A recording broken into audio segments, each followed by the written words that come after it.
मी advocate वसंत वडवे आज आमच्या धडगाव तालुक्यातील सन्माननीय वकील बंधू यांच्या मार्फत धडगाव तालुका येथे माननीय तहसीलदार यांना निवेदन देण्यात आलं की गेल्या 4 दिवसापासून जे मराठा आरक्षणासंदर्भात महाराष्ट्र शासनाने हैदराबाद गेजेट संदर्भात जो काही शासन निर्णय पारित करण्यात आला आहे आणि त्या निर्णयाचा अनुषंगे महाराष्ट्रातील वंजारा समाज हा आम्ही आदिवासी असल्याचं आणि आम्हाला आदिवासीमध्ये आरक्षण पाहिजे असं म्हणून विविध माध्यमांवर गेल्या 3-4 दिवसापासून बातमी आणि वृत्त आपल्याला कळलेलं आहे आणि या मागणीमुळे महाराष्ट्रातील तमाम समाजामध्ये असंतोष आणि तीव्र भावना या ठिकाणी निर्माण झालेली आहे।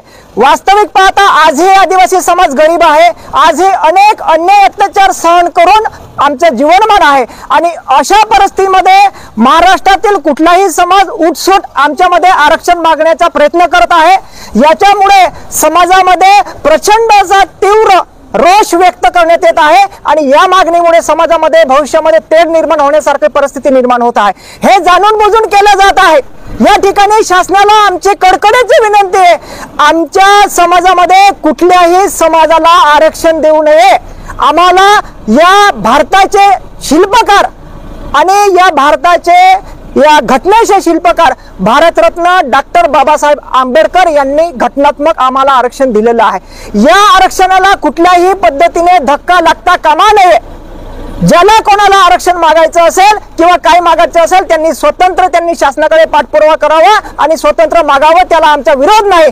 परंतु जर आदिवासी समाजामध्येच अनुसूचित जमातीमध्येच आम्हाला आरक्षण मागत असेल असं म्हणून शासनाला दबाव टाकत असेल किंवा असं म्हणून बेकायदेशीर मागणी करत असेल तर तमाम समाज रस्त्यावर उतरून रस्ते बंद केल्याशिवाय राहणार नाही। ही शासनाला आम्हाला कडकडीची विनंती आहे, आमचे भावनेचं कदर करावं आणि असा चुकीचा आमच्या समाजावर अन्याय होईल असं कुठल्याही समाजाला आरक्षण देऊ नये किंवा आमच्यामध्ये बोगस घुसखोरी करू नये, ही आमची कडकडीची आव्हान आहे।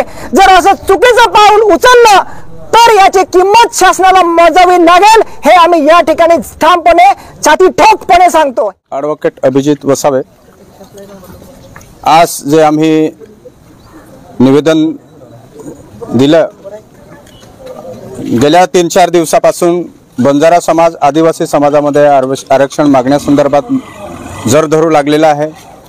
अशा पद्धतीने आज महाराष्ट्रात मोठ्या प्रमाणात बोगस आदिवासींची घुसखोरी आणि नोकरींमधील घुसखोरी याच्यावर सुद्धा शासन आदिवासींना न्याय देऊ शकलेला नाही।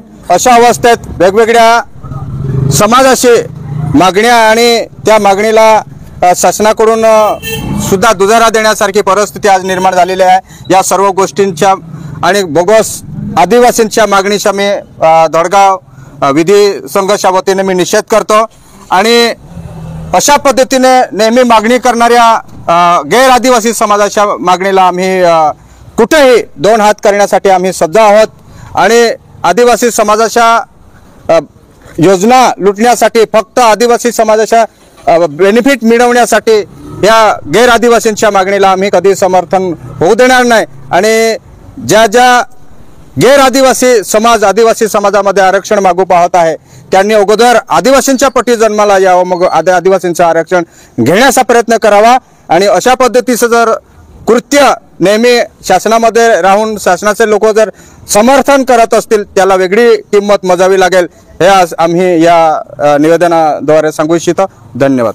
नाही कोणाच्या बापाचं आदिवासी एकता जिंदाबाद जिंदाबाद जिंदाबाद, आदिवासी एकता जिंदाबाद जिंदाबाद जिंदाबाद।